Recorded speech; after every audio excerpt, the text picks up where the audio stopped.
Hello, and thank you for joining us for the BPM Change Management PRR Review Monthly Meeting. My name is Nicole Hines, representing ISO Customer Readiness, and I will be facilitating today's web conference. Today's call is being recorded. These recordings are for informational and convenience purposes only, and any related transcription should not be reprinted without the ISO's permission. As a reminder, these monthly calls are structured to stimulate an honest dialogue and engage in different perspectives. While we welcome comments and questions, please remember to keep comments professional and respectful. We will be taking questions throughout the call today. If you are dialed in by phone only and not on the WebEx, you can enter the question queue at any time by pressing #2 on your telephone keypad. If you are connected audio through your WebEx platform, please use the raise hand feature located above the chat box on the lower right-hand side of your screen. Please introduce yourself before asking your question, and if you need technical assistance during the call today, please send a chat message to the event producer. The purpose of today's meeting is to discuss proposed revision requests that are in the initial recommendation stage of the process. We will be discussing 4 PRRs today. 2 are in the initial stage, 2 are in the recommendation stage, and all PRRs are submitted by the ISO.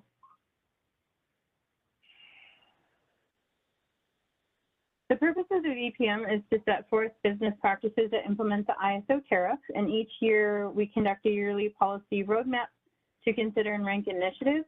Policy changes submitted through the PRR process will be referred to the Policy Initiative Roadmap, and each subject area in a BPM is based on enabling language in the ISO tariff. The PRR process cannot be used to introduce changes that are not supported by existing tariff authority. The first BPM we'll be discussing today is the Settlements and Billing BPM. PRR 1540 is in the initial stage, and I will hand that over to Matthew.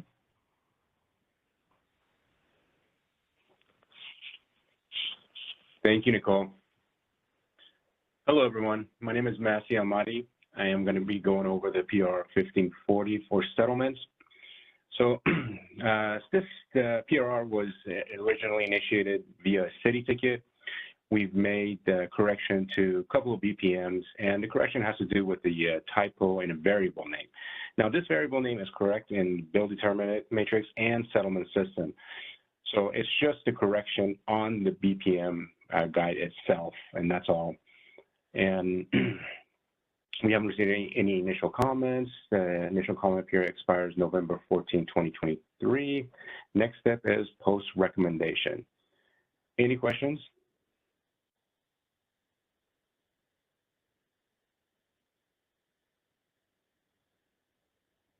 All right, thanks, Masih. Thank you. Next BPM, no problem.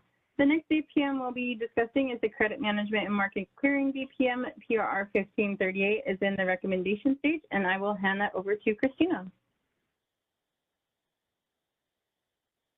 Good afternoon, everybody. PRR 1538 was revisions to section 8.4.1 of the BPM for credit management and market clearing, just to fine-tune some language regarding the market participants leaving the market or incurring substantial activity level charges, as it's tied to collateral held for market participants leaving our market. There were no recommendation comments. The recommendation comment period expired on November 14th of this year, and our next step will be to post that final decision. Are there any questions or comments to PRR 1538?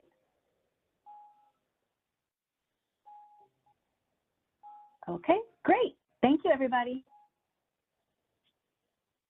Thanks, Christina.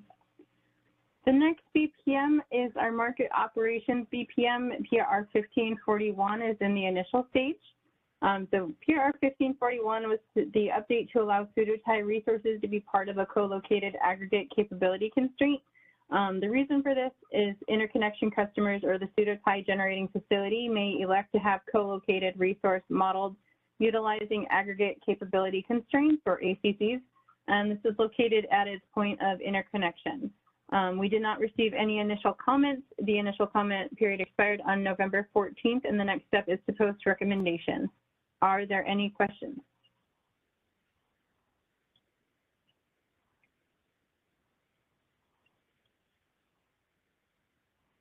Okay. The next BPM is the Market Instruments BPM. PRR 1539 is in the recommendation stage. 1539 is to update the variable operation and maintenance adders. These BPM updates are being made to reflect the more recent default variable operations and maintenance adders as a result of the 2023 VOM cost review. There were no recommendation comments, and the comment period expired November 14th, and the next step is to post the final decision. Are there any questions?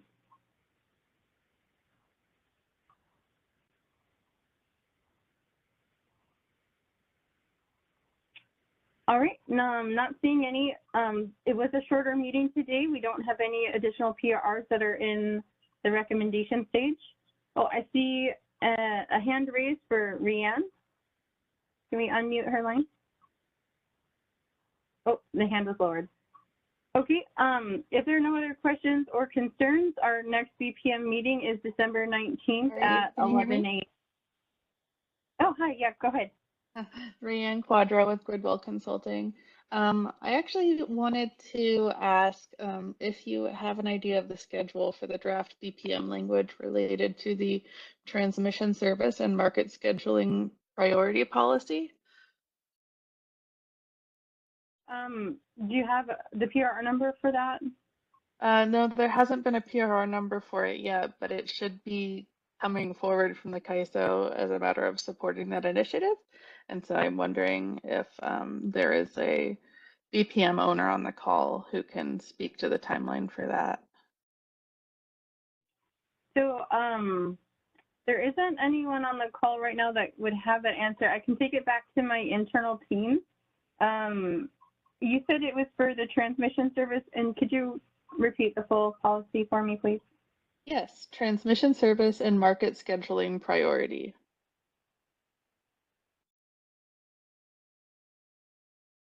Okay.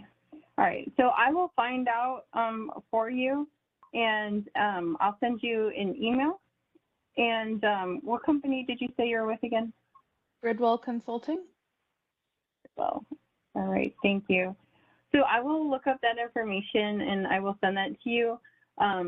Typically, once the policy goes into effect, they'll submit the PRR relatively quickly.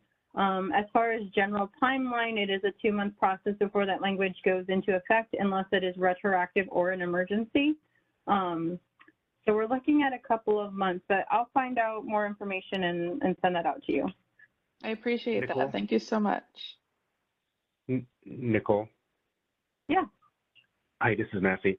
I may be able to help here. So Okay. MSP is one of our projects scheduled for summer 2024. And we don't have a timeline yet as far as the BPM, but what we do is we put out the tech docs first. And then once we get legal approval, we put out the BPMs. So tomorrow we have, actually, no, I'm sorry, not December 6th, we have a sub call, settlement user group call. Please attend that settlement user group call on December 6th. And we will show you the timeline for the tech docs. Now, the difference between the tech docs and BPM is very minor. So you should get most of the information via tech doc that we are going to schedule to post in the next couple of months. So, but this project is scheduled for summer 2024 with a production activation code of June 1st of 2024. Does that help? Yes, it does. Thank you so much, Massey. Absolutely. My pleasure. Thank you. Thank you, Massey. And I see we do have another hand raised. Can we unmute the line?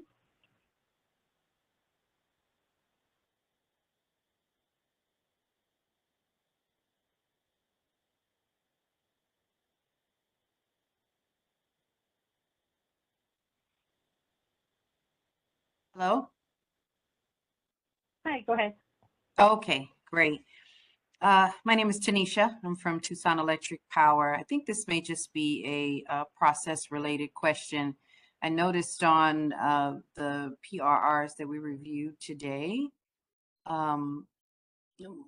most of them did not have that impact analysis doc that I've seen on previous ones. Those are very helpful. I am kind of new to this role, but those are very helpful. And so wondered if you could explain why some have an impact analysis and some do not. I did notice, of course, that one of the PRRs was just some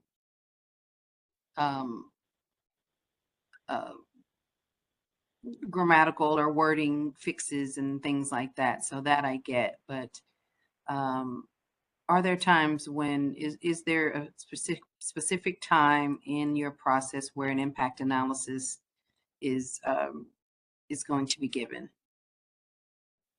Yes, that's actually a great question. I was checking the submissions while you were explaining it. There is one impact analysis missing for PR 1541, and I will make sure to get that uploaded for you. And how we determine whether an impact analysis is needed or not is currently defined as if it has a tariff change. So there's a major change. There was a change to our tariff that requires an impact analysis. And the second requirement is if it has like a calculation change, some sort of major change to the language, maybe adding additional calculations, things like that. Something of like a larger substance is when we do the impact analysis. The more minor ones, those don't require an impact analysis. So things like, just like you said, the grammatical changes, maybe updating a website, just some minor clarifications, those don't require an impact analysis. But how you can tell the difference is when you log on to our BPM PRR tool. On the PRR display, there's a column called category. We have 3 categories, A, B, and C. Category A's do not require an impact analysis, and so they're not required. If they put them on there, that's a bonus, but that's not something we'll follow up on if they don't. But category B and category C are ones that we are expecting that impact analysis form. So like I said, I'll follow up with 1541 because that one should have it. And if you're going through and you're reviewing the PRRs and it doesn't have an impact analysis, please reach out to me at bpm_cm@CAISO.com and let me know. And I will take that up internally and make sure that we get it posted if it requires one. Okay. Did you have any other questions on that?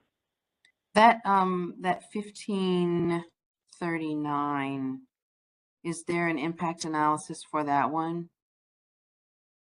There I will is go not. to the website when you, okay. That one doesn't require one. Okay. Yes, but you're just to email us if you think that it should, or if you're asking for additional information, please reach out. We'll talk and we'll get more information as needed. Okay, thank you very much. You're welcome. Are there any other questions on the line?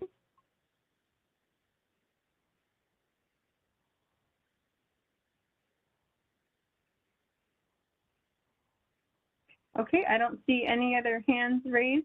So again, the next meeting is December 19th.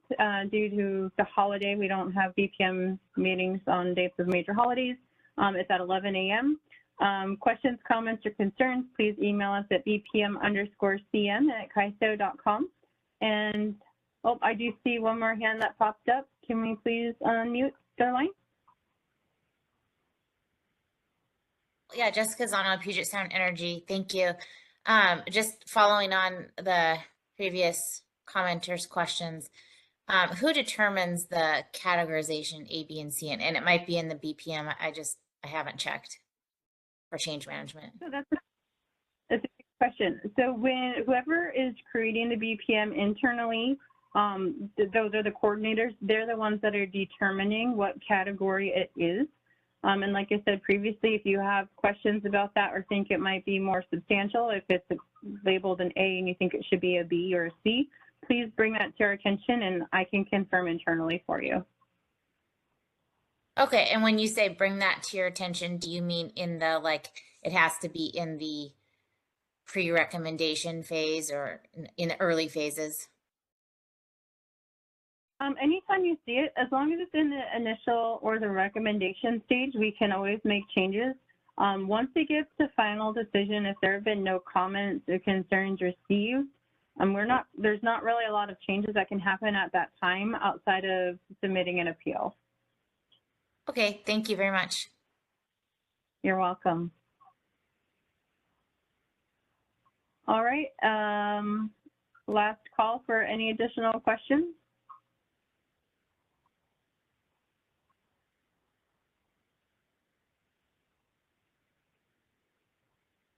All right, I'm not seeing any additional hands, or I don't hear any other questions. Thank you all for joining us today, and that concludes our call.